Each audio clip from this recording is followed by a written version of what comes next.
buang sampah nih kemana ya? Assalamualaikum Bang. Waalaikumsalam. Bang sama kemana ya? Nah, kebetulan saya memiliki tong sampah otomatis berbasis IoT. Nah, cara kerjanya, dia memiliki sensor ultrasonik yang akan mendeteksi sebuah objek sekitar 5 cm dan akan membuka tutup dari tong sampah ini selama 5 detik. Dan dalam tong sampah ini juga terdapat sensor yang akan mendeteksi jika sampah ini sudah penuh atau terisi penuh dan akan kirim notifikasi kepada Telegram. Dan terdapat buzzer, dia akan menyala juga ketika kapasitas telah penuh. Mulai dicoba, Kang.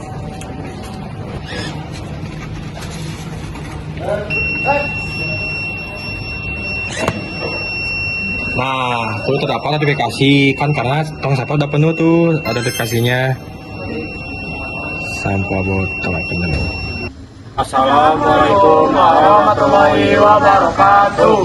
Izin memperkenalkan diri, nama saya Muhammad Kesi Awan dengan NIM 241 311055 dengan rekan saya Azul Ade Fanifaka dengan NIM 2413111038. Nama saya Marisa Inandor Aini dengan NIM 2413111048. Saya Muhammad Jidan Prayoga dengan NIM 2413111054. ini kami berempat akan mempresentasikan proyek yang telah kami buat, yaitu Tong sampah otomatis.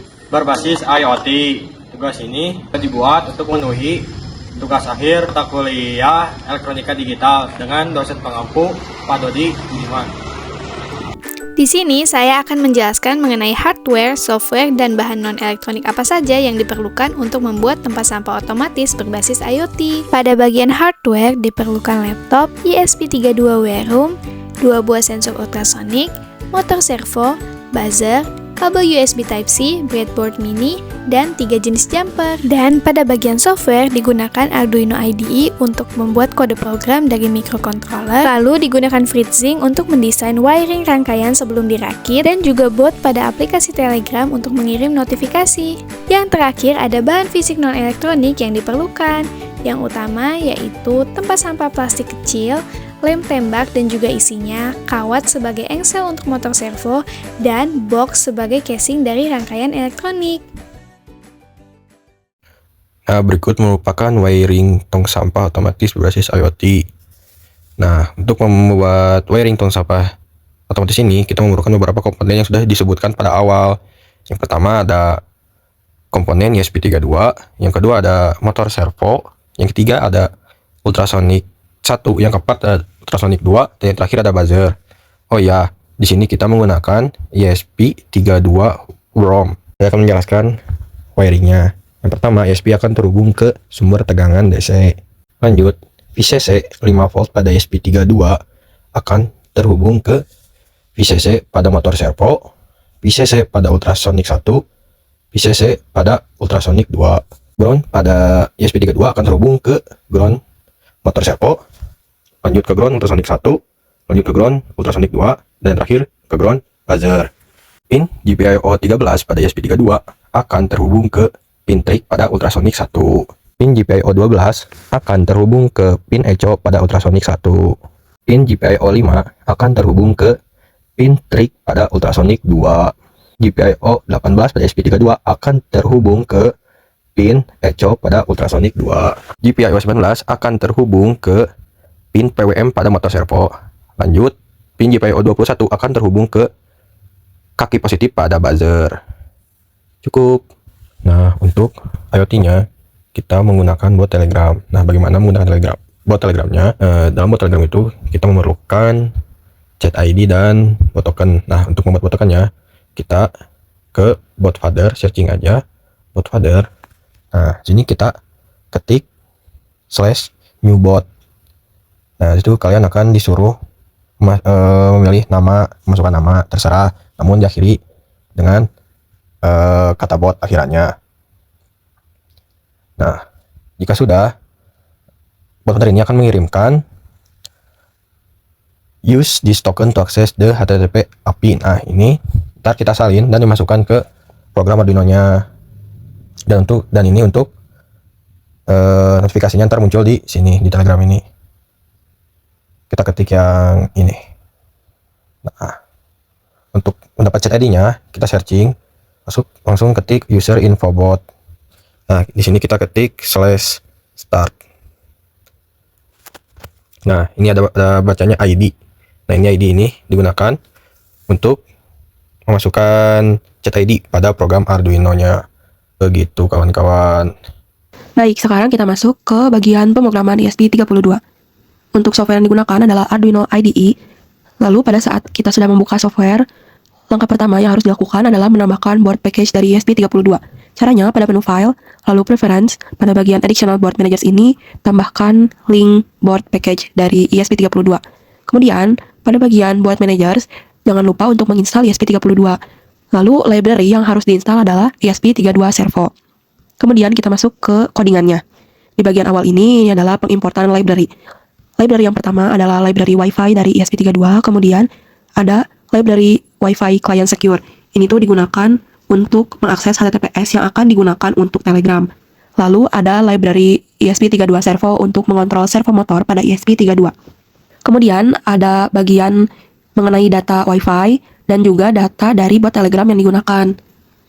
Kemudian ada bagian pendeklarasian pin dan konstanta. Untuk trik pin 1 dan eco pin 1 ini tuh untuk sensor jarak tangan pada bagian luar tong sampah. Trik pin 1 pada pin 5, eco pin 1 pada pin 18. Kemudian trik pin 2 dan eco pin 2 ini tuh untuk sensor jarak pada bagian dalam tong sampah untuk mendeteksi apakah tong sampah sudah penuh. Trik pin 2 pada pin 13 dan eco pin 2 pada pin 12. Kemudian ada servo pin pada pin 19 dan buzzer pin pada pin 21. Kemudian ada sound speed-nya ini untuk kecepatan suaranya dalam cm per mikrosecond. Kemudian ada objek dan variabel pendukung. MyServo ini menjadi objek pengontrol servo, kemudian kliennya ini untuk mengoneksikan HTTPS ke Telegram, dan notifsend ini untuk menandai apakah notifikasinya sudah terkirim. Kemudian ada servo open time, menjadi waktu saat servo terbuka, dan servo is open menjadi statusnya. Kemudian masuk ke void setup. Pada void setup ini terjadi penginisialisasian komunikasi serial, yaitu menggunakan 115200. Kemudian pengaturan pin dimulai dari pin sensor, pin buzzer, lalu pin servo. Dan terjadi pengoneksian Wi-Fi. Kemudian pada bagian client set insecure, ini tuh untuk mempermudah pengoneksian HTTPS tanpa melakukan verifikasi SSL. Lalu masuk ke float read distance. Ini tuh menjadi fungsi untuk mengukur jarak menggunakan sensor ultrasonik, lalu mengirimkan sinyal triggernya dan mengukur durasi echo-nya. Sehingga jika tidak ada sinyal pada echo, akan melakukan return. Kemudian masuk ke void send telegram message. Bagian ini tuh digunakan untuk membuat koneksi HTTPS ke Telegram, lalu membuat pesan ke chat ID-nya, dan menyusun URL-nya dengan token dan isi pesannya. Lalu pada bagian inti program atau void loop ini, pada bagian awal untuk mengatur tong sampah terbuka atau tertutup. Saat mendeteksi objek, servo akan menahan atau membuka tong sampah selama 5 detik, lalu menutupnya kembali. Kemudian saat tong sampahnya penuh, akan mengirimkan notifikasi ke Telegram dengan pesan tong sampah hampir penuh, tolong segera dikosongkan, dan juga membunyikan buzzer. Untuk delay-nya sendiri, yaitu 100, bisa dibilang kecil agar loop-nya ini tetap cepat dan responsif. Nah, di sini adalah cara kerja tong sampah otomatis berbasis IoT. Tong sampah ini dirancang untuk membuka tutupnya secara otomatis saat ada objek, seperti tangan yang mendekati dalam jarak sekitar 5 cm. Sistem ini menggunakan sensor ultrasonik untuk mendeteksi jarak dan mikrokontroler seperti ESP32 untuk memproses data yang masuk. Berikut adalah alur kerjanya. Pertama, sensor ultrasonik akan terus memantau apakah ada objek di depannya. Begitu sensor mendekati ada objek di dalam jarak kurang dari atau sama dengan 5 cm, maka sensor akan mengirimkan sinyal ke mikrokontroler. Selanjutnya, mikrokontroler akan mengenali bahwa ada objek di dekat tong dan memberikan perintah kepada servo motor untuk membuka tutup tong secara otomatis. Setelah beberapa detik, misalnya 5 detik, tutup tong akan menutup kembali dengan sendirinya. Selanjutnya, sistem ini juga dilengkapi dengan fitur pendeteksi sampah penuh menggunakan sensor ultrasonik. Sensor ini dipasang di bagian dalam tong sampah dan menghadap ke bawah untuk memantau tinggi tumpukan sampah. Cara kerjanya adalah sebagai berikut. Sensor akan terus mengukur jarak antara dirinya dengan permukaan sampah. Ketika tumpukan sampah sudah sangat tinggi, misalnya hanya berjarak 2 cm dari sensor, maka sistem akan menganggap bahwa tong sampah sudah penuh. Saat kondisi ini terdeteksi, sensor akan mengirimkan sinyal ke mikrokontroler. Lalu, buzzer akan berbunyi sebagai penanda bahwa tong sampah penuh dan perlu segera dikosongkan.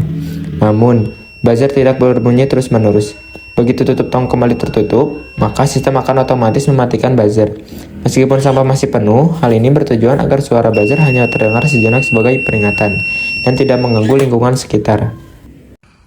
Cukup sekian presentasi proyek yang telah kami buat. Kami harap dengan dibuatnya proyek ini dapat membantu masyarakat untuk membuang sampah pada tempat sampah. Mohon maaf bila ada kesalahan kata pada saat pemaparan materi. Wabillahi taufiq wal hidayah. Wassalamualaikum warahmatullahi wabarakatuh.